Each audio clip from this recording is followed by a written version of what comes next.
repórter Bruno Pinheiro conseguiu com exclusividade acesso a documentos que mostram como funcionavam os descontos ilegais, os roubos nas contas de aposentados do INSS.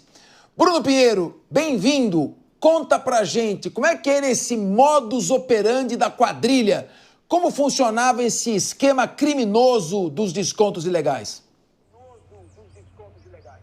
Oi, Fernando Capês, ótima tarde a você, a quem nos acompanha aqui no Linha de Frente. Eu tive acesso a alguns documentos, na verdade, e alguns comprovantes de movimentações de banco, na verdade, entre alguns nomes envolvidos nessa investigação. Só para quem está em casa nos acompanhando e entender, nós já temos uma arte, inclusive, que explica justamente como isso acontecia. Junto com quem nos acompanha, olha só.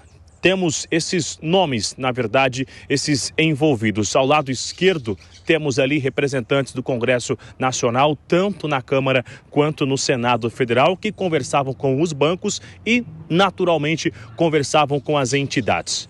Os bancos, eles conversavam com as entidades e as entidades conversavam com o INSS da mesma forma que o INSS conversava com as entidades. Esse é o esquema de movimentação, um conversando com o outro. E qual era a influência de representantes do Congresso Nacional? Eu conversei nas últimas horas com auxiliares, nomes relevantes dentro de algumas entidades que são investigadas pela Polícia Federal, que me revelaram que eles só conseguiram chegar onde eles chegaram com a influência de representantes dentro do Congresso, tanto nomes da oposição quanto nomes também da base governista. Eram eles que conseguiam esse contato dentro dos bancos e também órgãos do governo federal. Dentro dos bancos, de que forma que essa influência acontecia? Números de documentos desses aposentados eram repassados a essas instituições e lá esses consignados eram ativados de números aleatórios. Eles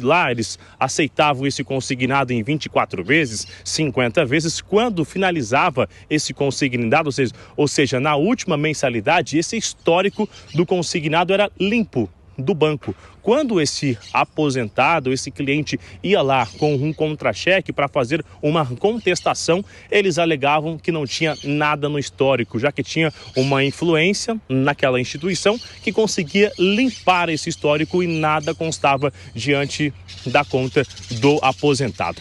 Eu tive acesso a alguns ofícios, na verdade, que foram enviados para o INSS da entidade, da CONTAG, que é a mais antiga, na verdade, que tem este convênio com o INSS. Este convênio da CONTAG com o INSS iniciou em 1990. Ela acumula um pouco mais de 1.200.000 associados que têm esse desconto diretamente. Em 2022, a CONTAG reclamou, esse ofício que aparece no seu vídeo agora, reclamou sobre a revalidação das autorizações estabelecidas em lei. A CONTAG chegou a sugerir uma solicitação ao INSS, é um termo aditivo ao referido acordo de cooperação, no sentido de ajustá-lo para as medidas legais, de modo a excluir a exigência de revalidação da autorização para o desconto de mensalidade associativa. Ou seja, tinha uma nova regra do INSS e a CONTAG estava solicitando então essa exclusão. Sobre o governo de Bolsonaro, ela solicitou com urgência para ajustar o formulário. Esse também que aparece no ofício. O principal ponto argumenta a associação, que seria exatamente excluir a exigência e a especificação do tempo de uma data limite para revalidar essa autorização. Isso no governo de Bolsonaro. Já em 2023, no governo Lula, requereu a liberação de descontos de associados um mês antes do bloqueio de um lote de forma irregular. Este ofício foi enviado no dia 2 de outubro e foi requerido o desbloqueio de quase 40.000 autorizações represadas, ou seja, que estavam lá aguardando uma autorização. Com quem eu conversei, com fontes ligadas à investigação, me confirmaram que essa liberação aconteceu de uma só vez, quase 40 mil autorizações o INSS atendeu já sobre o governo Lula. A liberação foi feita em um bloco, de forma irregular. Segundo uma auditoria do órgão, inclusive, essa tomada de decisão do INSS em outubro de 2023 de autorizar este desbloqueio em lote, ela foi tomada com base em justificativas infundadas. Agora, de um outro lado, eu tive acesso hoje a um outro documento que mostra a digital de um desses aposentados. Só para a gente entender esse documento que aparece na tela também, um levantamento, um documento, ele indicou que existia uma falsificação nessa autorização do INSS.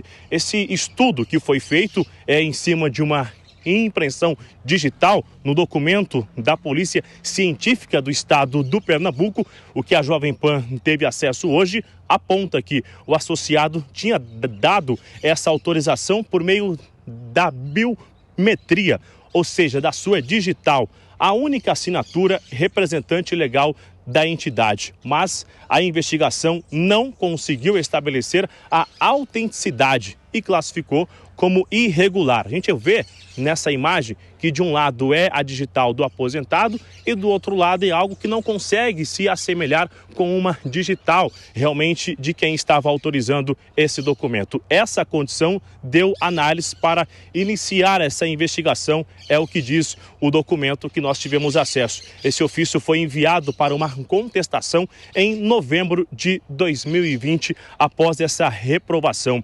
A suposta autorização, ela se daria para um desconto em folha de 2% do valor que esse aposentado receberia. Então a gente tem ofícios que foram enviados sobre o governo de Bolsonaro, ofícios que foram enviados já no governo atual, ofícios que foram liberados, quase 40 mil que estavam represados, e também as digitais, que eram ilegais, mas que houve uma tentativa de tentar enganar ali tanto o INSS, o sistema, para autorizar esse desconto para este aposentado. O que eu ouvi também das entidades e também da investigação, fontes ligadas à investigação, já se fala numa espécie de mensalão, o mensalão das entidades, que seria um valor que as entidades repassavam para esses aposentados, para esses representantes do Congresso Nacional. E só para a gente finalizar, eu tive acesso a essa conversa que não aparece o nome, até por conta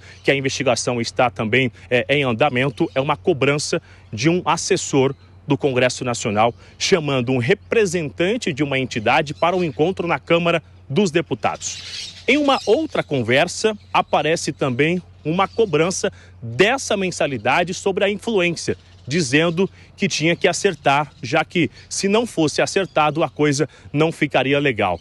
Na sequência, essa entidade envia para esse representante um valor de R$50 mil, conforme consta neste comprovante que eu tive acesso hoje um pouco mais cedo. Isso tudo está sendo investigado, expectativa que na semana que vem alguns representantes do Senado Federal sejam ouvidos pela Polícia Federal, um senador inclusive, e no Congresso Nacional outros nomes também. Essa investigação vai avançar de acordo com o que eu ouvi nas últimas horas. Isso é um pouco do que a Jovem Pan conseguiu acesso nesta quinta-feira aqui na capital federal, no que envolve o escândalo do INSS. Fernando Capês. Parabéns pelo trabalho, Bruno Pinheiro. Muita informação para a gente debater aqui. É claro que essa investigação vai acabar sendo deslocada para o Supremo Tribunal Federal. Tem muita gente envolvida, muita grana suja rolando debaixo do tapete. Obrigado, Bruno Pinheiro.